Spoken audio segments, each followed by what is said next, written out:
Ici, effectivement, on est sur les terrains des arrière-grands-parents, voilà, que j'ai repris depuis que je me suis installé, donc depuis 2013. Et les terrains donc de la ferme à Quérigou est aussi donc la ferme des arrière-grands-parents. Mes grands-parents se sont installés dessus, mais étaient déjà présentes au moment des arrière-grands-parents. Enfin, les terrains sont éparpillés, oui, en 3 sites. Ça permet, bon, de les habituer à se déplacer. On fait pas de transhumance encore, mais peut-être un jour. À une époque, quand j'étais petit, ça se faisait rien que traverser la départementale. Tous les voisins sortaient pour déplacer les bêtes. C'était sympa. Mes parents ayant conservé l'activité de ma grand-mère, donc j'ai grandi là-dedans. J'ai toutefois fait des études qui n'avaient rien à voir avec l'agricole. C'était de la maintenance industrielle qui me sert quand même au quotidien pour la réparation du matériel. Et donc en 2013, je me suis installé sur l'existant, donc petit effectif, petite surface.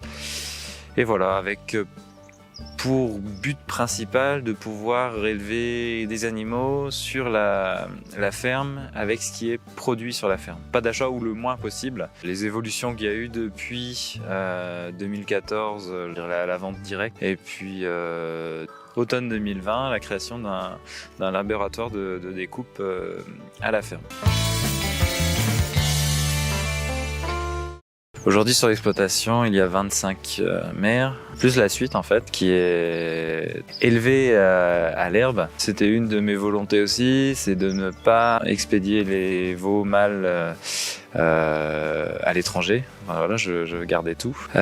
Donc pour ça, j'en ai fait des bœufs et c'est ces bœufs-là qui sont vendus, voilà, principalement en vente directe. Ce qui fait tout un effectif approchant les 100 animaux cette année. Pour la promotion, c'est du circuit court, donc c'est de la promotion locale sur internet et principalement.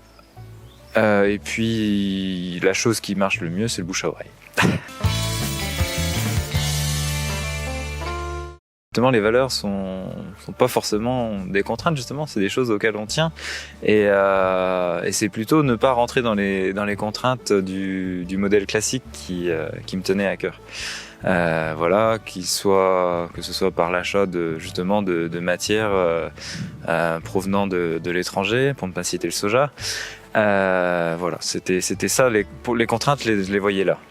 Donc un animal qui est nourri à l'herbe, produit sur l'exploitation, l'herbe étant l'aliment le plus complet. L'alimentation à l'herbe fait que l'animal met plus longtemps à grandir. Voilà, ça suit la courbe de croissance naturelle de l'animal, ce qui fait que les animaux restent plus longtemps sur l'exploitation aussi. En moyenne, un animal abattu sur l'exploitation a 4 ans.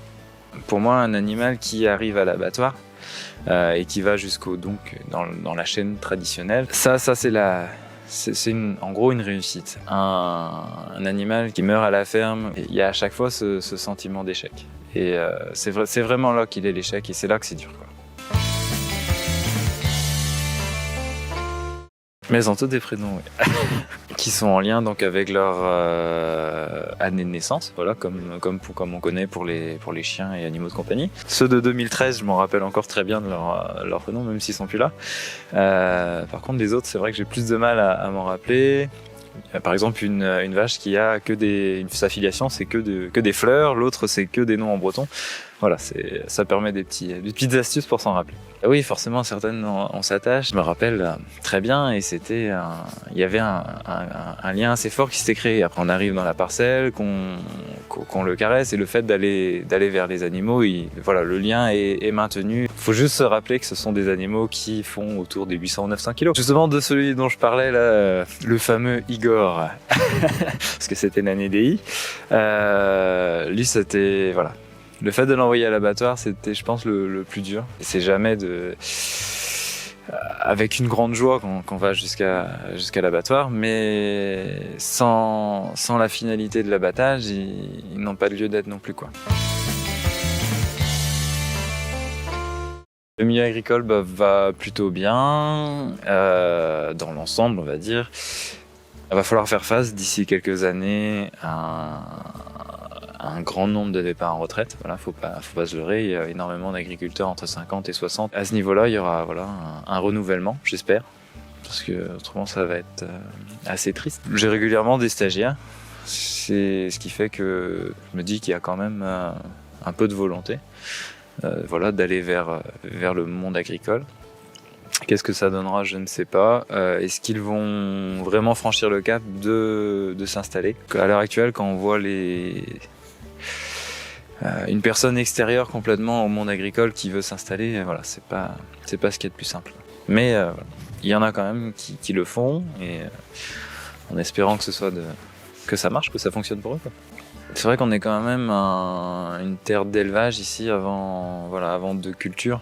Ne serait-ce que par la topographie du terrain qui fait que c'est pas forcément facile de pouvoir tout cultiver, et c'est quand même très vallonné, et l'entente avec les voisins, c'est quand même quelque chose d'important, parce qu'il y en a encore, et aujourd'hui pouvoir appeler quelqu'un à 2h du matin puisqu'il y a un vélage et qu'on a besoin d'un petit coup de main, c'est quand même quelque chose de rassurant. Je pense que c'est plutôt aussi suivant les lieux où on est. À la campagne ou en ville, déjà il y aura un grand décalage.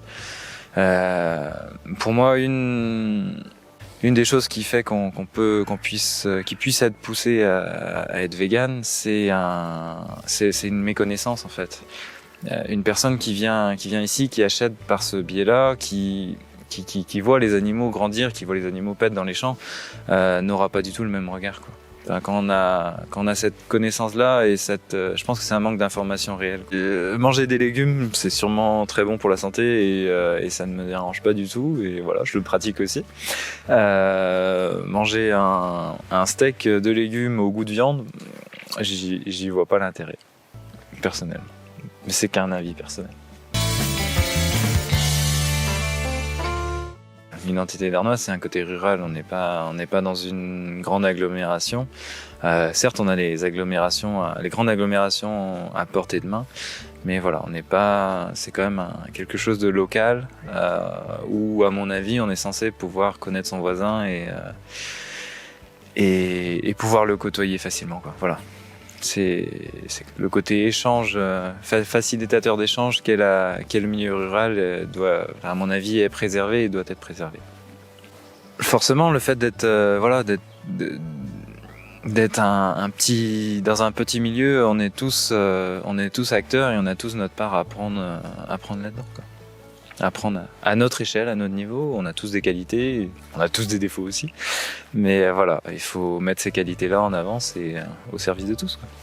D'être dans une petite commune, d'être présent depuis un moment, il y a un côté transmission aussi, qui est transmission d'apprentissage par les aînés, et que ce soit autant au niveau des coutumes, mais aussi des valeurs, des façons de faire aussi, quoi. Voilà. Alors l'entraide, elle est aussi à ce niveau-là, quoi. C'est aussi de la transmission.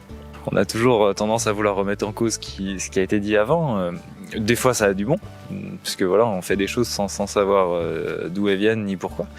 Et d'autres fois, on se dit que ça fait du bien d'écouter un petit peu ce qui est dit aussi. Et il y a forcément une raison derrière, même si on la saisit pas tout de suite, mais voilà.